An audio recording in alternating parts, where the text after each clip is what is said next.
इस वीडियो में आपका स्वागत है। इसमें हम एफिशिएंसी और इफेक्टिवनेस के बारे में जानने वाले हैं कि एफिशिएंसी क्या होता है और इफेक्टिवनेस क्या होता है। क्लियर हो गया?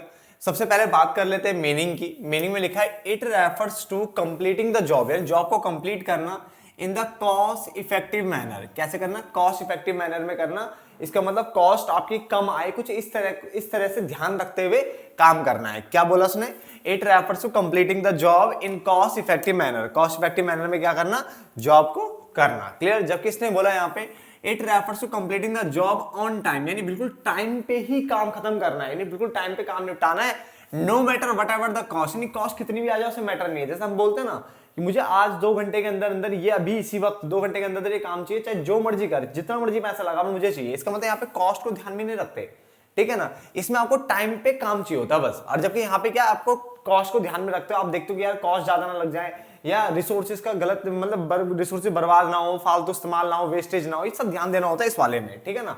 तो उसने बोला it refers to completing the job, job को कंप्लीट करना in the cost effective manner. जबकि इसमें लिखा it refers to completing the job on time no matter whatever the cost, नहीं कॉस्ट कितनी भी आ जाए। देन इसने बाद फोकस की बात करें तो it focuses on completing the task correctly, यानी इसमें यहाँ पे फोकस किया जा रहा है कि काम को, जो टास्क है उसको करेक्टली आपको कंप्लीट करना है विद मिनिमम कॉस्ट, जिसकी कॉस्ट क्या है? कम आए, और लीस्ट वेस्टेज, यानी वेस्टेज जो हो ना वो भी क्या हो? कम हो। लीस्ट मतलब कम, तो कम हो वेस्टेज किसका? रिसोर्सेज का और एफर्ट का, यानी जो आपने एफर्ट दिए वो बर्बाद ना जाए, खराब ना जाए, जो आपने वेस्टेज रिसोर्सेज लगाए थे वो वेस्ट ना हो। तो ये फोकस करता है कंप्लीट करने में टास्क को correctly with minimum cost and least wastage of resources और एफर्ट। जबकि यहाँ पे लिखा है it focuses on achieving the result on time. ये फोकस कर रहा है कि जो आपका रिजल्ट जो है ना अचीव हो जाए, किस पे बच्चे? टाइम पे रिजल्ट अचीव हो जाए। तो पहला पॉइंट मैंने क्या बताया आपको? It refers to completing the job in the cost effective manner. जबकि यहाँ पे लिखा है it refers to completing the job on time no matter whatever the cost, cost कितनी भी आ जाए उससे कोई मतलब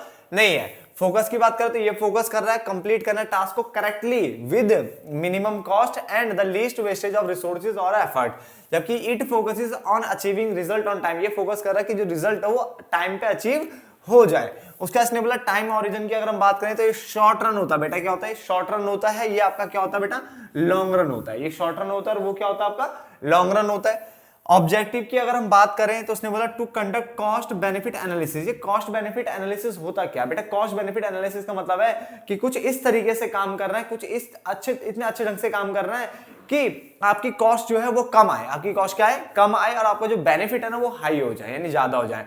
तो कॉस्ट बेनिफिट एनालिसिस का मतलब कॉस्ट को कम करना और बेनिफिट को बढ़ाना। तो इस तरह में इसका ऑब्जेक्टिव यही होता है, इस चीज से इस तरह से काम करना कि कॉस्ट कम आए और बेनिफिट क्या होता है? ज्यादा हो जाए। इसमें लिखा है to achieve end result on time, यानी इसमें ये बोलता है कि भाई एंड रिजल्ट, यानी जो मेन जो रिजल्ट है ना उसको टाइम पे अचीव करना इसका ऑब्जेक्टिव होता है। क्लियर हो गया? उसके बाद हम बात करते हैं एफर्ट ओरिएंटेड। तो एफिशिएंसी जो है वो एफर्ट ओरिएंटेड होती है, जबकि इफेक्टिवनेस जो है वो एफर्ट ओरिएंटेड नहीं होती है। क्या होती है? ये एफर्ट ओरिएंटेड है, वो एफर्ट ओरिएंटेड नहीं है। ठीक है? यहां तक समझ में आ गया होगा। ठीक है, मैं एक बार और रिपीट कर रहा हूं, प्लीज ध्यान देना। इसने बोला it refers to completing the job in the cost effective manner, जबकि वो कह रहा है कंप्लीट करना जॉब को on time no matter whatever the cost. इसने बोला it focuses on completing the task correctly करना विद मिनिमम कॉस्ट के साथ और लीस्ट वेस्टेज ऑफ रिसोर्सेज और एफर्ट। जबकि वो कह रहा है कि आपको रिजल्ट को टाइम पे अचीव करना है। ये शॉर्ट रन की बात करता है। टाइम ओरिजिन समय अवधि जो होती है यहाँ पे शॉर्ट रन होता है, कम होता है, अल्पकाल होता है, यहाँ पे दीर्घकाल यानी लॉन्ग रन होता है। ऑब्जेक्टिव की बात करें तो कंडक्ट कॉस्ट बेनिफिट एनालिसिस, यानी कॉस्ट कमाए बेनिफिट ज्यादा है, इस टाइप को ध्यान रखता है। यहाँ पे to achieve end result on time, यानी जो एंड रिजल्ट है उसको टाइम पे अचीव करने पे जोर देता है। उसने बोला एफर्ट ओरिएंटेड, ये एफर्ट ओरिएंटेड होता है, वो एफर्ट ओरिएंटेड नहीं होता है। उसके बाद आउटकम की बात करें तो उसने बोला मैक्सिमाइजिंग आउटपुट। यहाँ पे बात कर रहा है मैक्सिमाइजिंग आउटपुट, यानी आउटपुट को बढ़ाना, इस पे ध्यान दिया जा रहा है। जबकि यहाँ पे अचीविंग बेटर रिजल्ट पे ध्यान दिया जाता है। इस पे अचीविंग बेटर रिजल्ट पे। एम्फेसिस की अगर हम बात करें, एम्फेसिस मतलब होता है जोर देना। किस पे ज्यादा जोर दिया जाता है? क्वांटिटी पे, यानी ब्रैकेट में लिख लो इनपुट एंड आउटपुट। किस पे ध्यान दिया जाता है? इनपुट एंड आउटपुट पे यहाँ पे ध्यान दिया जाता है, क्वांटिटी पे ध्यान दिया जाता है। जबकि यहाँ पे किस पे ध्यान दिया जाता है? क्वालिटी पे। किस पे ध्यान दिया जाता है? क्वालिटी पे। क्लियर? उसके बाद मेन कंसिडरेशन की अगर हम बात करें तो यहाँ पे ज्यादा जो देखने लायक चीज है वो है बेटा कॉस्ट। यहाँ पे कॉस्ट को कम करने पर आपका फोकस होता है। यहाँ पे जो मेन कंसिडरेशन होता है वो टाइम होता है। मतलब मिलते जुलते पॉइंट है, ज्यादा कुछ खास है नहीं। इसलिए अगर आपने देखा हो 12th क्लास की जो बिजनेस की बुक थी उसमें सिर्फ 3 डिफरेंस दिए हुए थे खाली, क्योंकि डिफरेंस ज्यादा बनाने का मतलब ही नहीं बनता इसमें। ठीक है? बिल्कुल बेसिक सा था, छोटा सा कॉन्सेप्ट था, खाली याद रख लो। ठीक है? रेयर ही पूछता। ठीक है ना? चलो मिलते हैं फिर नेक्स्ट वीडियो में, तब तक के लिए धन्यवाद दोस्तों।